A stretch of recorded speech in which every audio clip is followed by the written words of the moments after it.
kenapa Mas Holil tertarik untuk menulis puisi daerah ya, khususnya puisi Madura ya? Sebenarnya itu berawal dari ini, kalau soal menulisnya itu berawal dari ketika mondok di Gapura. Gapura. Iya. Oh, Itu ya. yang beda itu. Iya, Ya? yang beda itu. Oke. Ya saya ini memutuskan untuk berada di jalan puisi bahasa Madura. Di tengah realitas ya. Iya. Pertemanan, lingkungan yang mana banyak menulis puisi-puisi Indonesia. Bulan purnama masuk kalem erebe na malam. Tada ocen toron, tada undem pak rampak laun. Sebede cuma sukma, seyanyu arus sataresna, nocu de polo bunga. Duh, asapo epun rasana, dalap kumekil bereta esokma. Mangkana apo ya gerong, ampun let cileten dari bibir sepe. Kutubian, ketemu lagi sama saya, Fata Malang Are. Akhir-akhir ini saya sering membaca buku puisi bahasa daerah, khususnya tempat saya lahir, yaitu Madura. Nah, kebetulan minggu ini saya membaca buku Serat Artate karya Holil Serta Ilman. Buku ini diterbitkan oleh Komunitas Kutub yang tebalnya 71 halaman. Pada kesempatan kali ini, sore ini kita langsung ngobrol dengan penulisnya, Mas Holil Serta Ilman. Oke? Halo, Mas Holil. Halo Mas Fata. Selamat sore. Selamat sore juga. Gimana kabarnya? Alhamdulillah untuk saat ini baik-baik saja. Baik-baik saja. Penulis puisi bahasa Madura ya? Madura. Terus juga nulis puisi bahasa Indonesia. Bener nggak? Benar banget. Yang sering membuat saya bertanya-tanya di tengah realitas sastra ya, yang mana sastra Madura kayaknya ya walayamut, hidup ya tapi tidak begitu sejahtera. Nah, di tengah realitas itu kenapa Mas Holil tertarik untuk menulis puisi daerah ya, khususnya puisi Madura ya? Sebenarnya itu berawal dari ini, kalau soal menulisnya itu berawal dari ketika mondok di Gapura. Gapura. Iya. Di sana kan kebanyakan untuk teman seangkatan saya itu banyak, Tuhan itu Rofkil, teman saya itu banyak yang nulis dengan bahasa Indonesia. Bahasa Indonesia. Hampir tidak ada ya yang menulis dengan bahasa Madura. Ketika itu saya ini ada seorang bisa dibilang seniman ya, mondok ke tempat mondok saya itu namanya Hasan Organi. Itu juga ini alumni Sanggar Andalas. Sanggar Andalas. Iya. Saya juga banyak mengenal sastra dari beliau. Sastra Madura ya? Sastra ya Madura dengan bahasa Indo. Oh. Ini kan dia berkata ketika ada sebuah pertemuan di LSA itu, Lesehan Sastra Anokoye itu. Ki Faizi itu pernah mengatakan bahwasanya itu kita kembali ke ini permainan Madura ini yang itu Humpim Palayan Gambreng itu. Oh, tradisi Madura itu ya? Humpim Iya. Palayan. Ini kan kata Ki Faizi itu yang nyeleneh atau tidak sama temannya itu gampang terlihat. Oh, itu, ya. Yang beda itu. Iya, ya? yang beda itu. Oke. Ya saya ini memutuskan untuk berada di jalan puisi bahasa Madura. Di tengah realitas ya. Iya. Pertemanan, lingkungan yang mana banyak menulis puisi-puisi Indonesia, kamu memilih menulis puisi Madura. Bahasa Madura. Tentu juga selain perbedaan ada alasan kecintaan lo ya ke tradisi. Ini bermula dari ketika masih SD ya, masih anak-anak, masih bocil. Bocil. Iya. Berarti nulis puisinya sejak SD? Bukan, ini tertarik ke budaya-budaya yang berbau Madura. Ini ketika kecil saya ini sering dibawa orang tua ini ketika nonton itu Lodrok ini. Ada sebuah ini nonton bareng itu. Nobar Ini lagu bahasa Madura seperti ini yang terkenal pada tahun 80-an ya. Espandi, Era Prevesti itu. Saya juga tertarik kok ada aroma sastranya ini lagunya.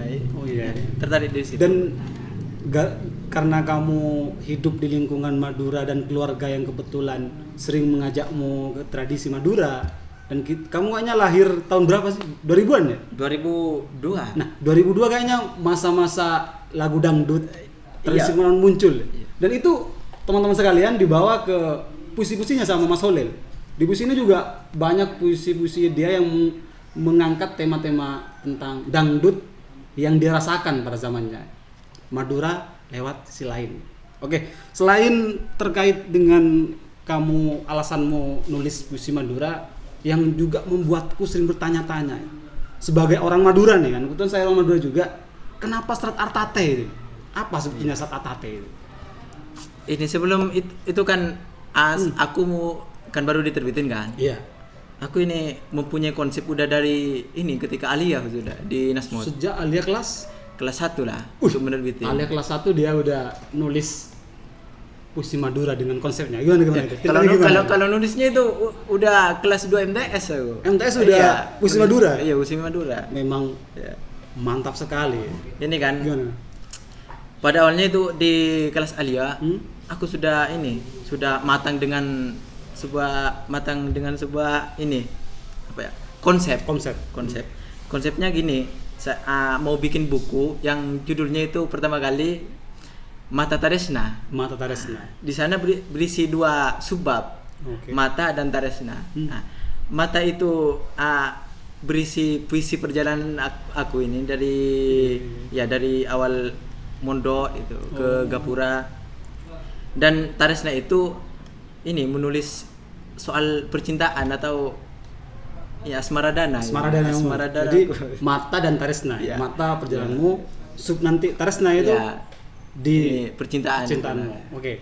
Terus ini ketika masuk kutub ini kan yang baru sempat diterbitkan di kutub. Ini mau diperlihatkan sama senior kutub ini. Nah, itu khususnya Kak Faki. Muhammad Ali Faki. Ketika diperlihatkan dan itu itu ada 3 senior kutub. Yang dimana itu ada Kak Farisi. Dan Muhammad Ali Sabit dan Muhammad Ali Faki. Ketika diperlihatkan itu judul bukuku itu yang sudah matang konsepnya, ini tidak pas untuk realitas kesusastraan masa sekarang. Cengeng kayaknya. Kata-katanya ya. Cengeng. Nah, di sini aku ini berharap untuk senior itu mengubah judulnya, lalu diperlihatkan puisi-puisi yang di dalamnya dalam satu file itu diperlihatkan dan dipilih Serat Artate. Ada puisi di situ. Serat Artate judulnya. Berarti Serat Artate bukan cuma judul ya, tapi ada isinya juga. Ada isinya. Kok Serat Artate sendiri itu artinya apa? Serat Artate ini sebenarnya bagian dari tembang Jawa ya. Yang dimana itu artinya Artate sebuah tembang. Kalau ditembangkan itu seorang penembang mengharap hal yang bagus, atau istilah Maduranya itu andi pangarepeukus. Kebaikan. Ya, kebaikan. Semacam doa ya. Semacam doa ketika tembang itu ditembangkan. Itu. Ya, ini berhubungan dengan diterbitnya buku ini. Saya mengharap sastra Madura ini kedepannya ini berjalan dengan lancar dan banyak penulis Madura yang lahir gitu. Iya. Klarifikasi ya teman-teman ya. Ini Holil merupakan penulis Madura ya, yang paling muda kayaknya. Paling muda karena ya tahu sendiri lah gimana sastra daerah ini. Nasibnya ya tersiap-siap dan Holil memilih mengadu nasib di sastra Madura. Nah, terkait sastra daerah ya.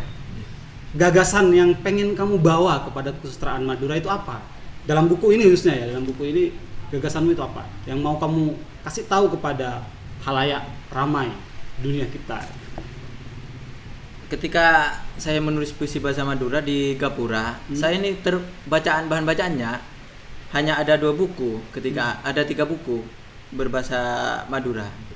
Yang nulis itu Lukman Hakim AG sama M. Toyu Aradana atau sekarang dibilang Matoyu.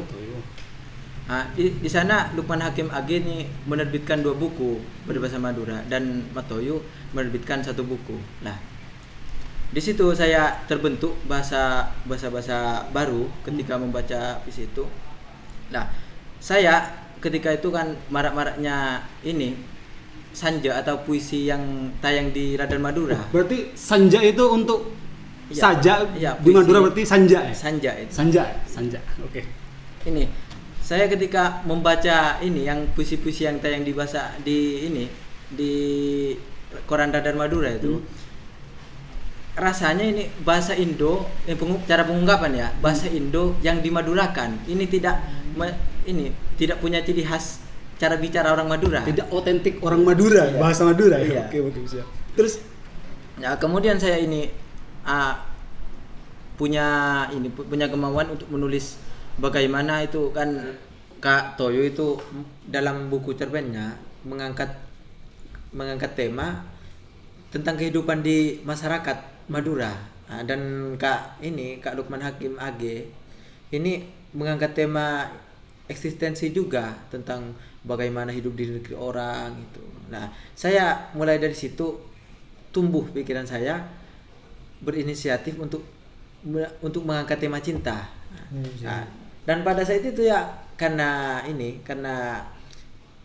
banyak bukan banyak sih, ada pengetahuan tentang teori-teori cara membuat sanja itu, cara membuat puisi bahasa Indo. Jadi saya ketika nulis bahasa Madura bahasa Indonya masih terbawa-bawa.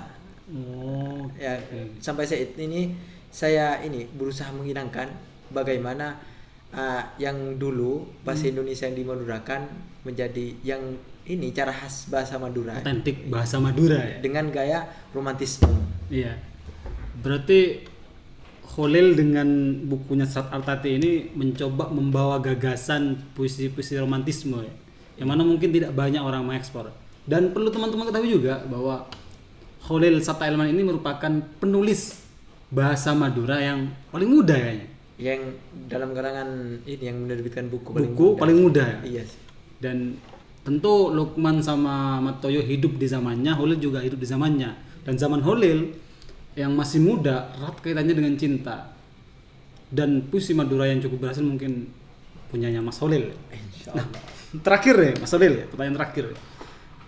Untuk memahami bahasa Madura juga terus mencoba skill di bahasa Indonesia, itu kan satu keahlian yang tidak semua orang memilikinya ya. Nah, ke depan tantangannya tentu kan berbeda. Kira-kira gagasan dan ide apa yang Mas Kholil mau bawa di puisi Madura? Dan juga mungkin ada wejangan untuk teman-teman penulis bahasa daerah. Ini biasanya ya kalau udah perjalanan panjang menuju puisi atau baik di puisi bahasa Indo atau menulis kedua-duanya puisi Madura juga. Biasanya beda ruang puisi bahasa Indo dan puisi Madura. Biasanya gini, kalau mau bikin menulis bahasa Indo itu banyak banyak aturan dan teori-teori. Jadi ketika nulis bahasa Madura diharap tidak membawa gagasan-gagasan yang terdapat dalam pembuatan puisi bahasa Indo atau menulis bahasa Madura dengan cara bicara khas Madura itu tersebut. Nah, mulai sampai saat ini saya masih banyak menemukan tentunya di Radar Madura menemukan cara ngomongnya itu masih banyak percampuran bahasa Indonesia. Oh, iya. Nanti gagasannya setelah romantisme nih mau ke eksistensialis ya. Iya. Terus atau mau mencoba ladang baru di buku berikutnya ya? Ya, menurut saya gini, saya kan menulis perjalanan menulis bahasa bahasa Madura. Ini ada fase. Saya membaginya sebuah fase. Nah, dulu ketika saya masih di pondok di mana itu rindu itu menggebu-gebu. Nah, saya menulis puisi percintaan, romantisme. Nah, dan sekarang saya mengalami fase kedua di mana saya apalagi di sini kan di kutub tidak boleh dikirim. Tidak boleh dikirim dari rumah. Saya mencoba menulis eksistensi atau perjalanan ke kutub. Wah, meskipun itu perjalanan dalam lingkup perjalanan saya ke Gapura, Mondok atau ke sini itu. Oh Oh ya, disebutnya. lebih kepada kehidupanmu sebagai seorang penulis, Iya. bukan kehidupanmu sebagai seorang pemuja cinta. Iya. Oke, terima kasih Mas Nuril. Tapi sebelum terakhir nih, kayaknya tidak sah kita membicarakan buku puisi dengan seorang penyair tanpa membacakannya. Puisi Madura. Tapi sebelum baca puisi kita minum dulu lah. Oh iya. Monggo. Monggo, puisi yang menurut Ini Mas Nuril yang paling baik. terserah ya? Terserah aja. Kita bebas. Teman-teman juga mau menyaksikan. Ini judulnya Piatoran 2 atau ini ada subbabnya Bukona Tampa. Pola mekar kempeng emismatika minangkatora kamuktian na ate rengsa. Samarena angin kabelu ngirim keluduk kapangkeng dedebula. Bulan purnama masuk kalem erebe na malam. Tada ocen toron, tada ondem pak rampak laun. Sebede cuma sokma, seyanyu arus sataresna, nocu de polo bunga. Duh, asapo epun rasana, telep kumekil bereta esokma, mangkana apo ya kerong, ampun let cileten dari bibir sepe. Duh, alek si apencung malate pote, di kami nangkapan tita, semakin cok ngangana loka, tor semakin met pong sana rasa, maka epiatoran se kapeng 2 neko, taresna sedek tika, ampun bula pako kapung kelabeto, petangan 2020. Luar biasa. Terima kasih Mas Holil. Sama-sama. Puisi bahasa Madura yang cukup membuat kita sebagai orang Madura ya di tengah perantauan seakan nostalgia selalu. Oke teman-teman kutubian semua, terima kasih sudah menyaksikan. Kalau kalian tertarik kepada bukunya Mas Holil dengan judul Sat Artate, nanti silakan pesan link di bawah ya. Dan ketemu lagi di video berikutnya.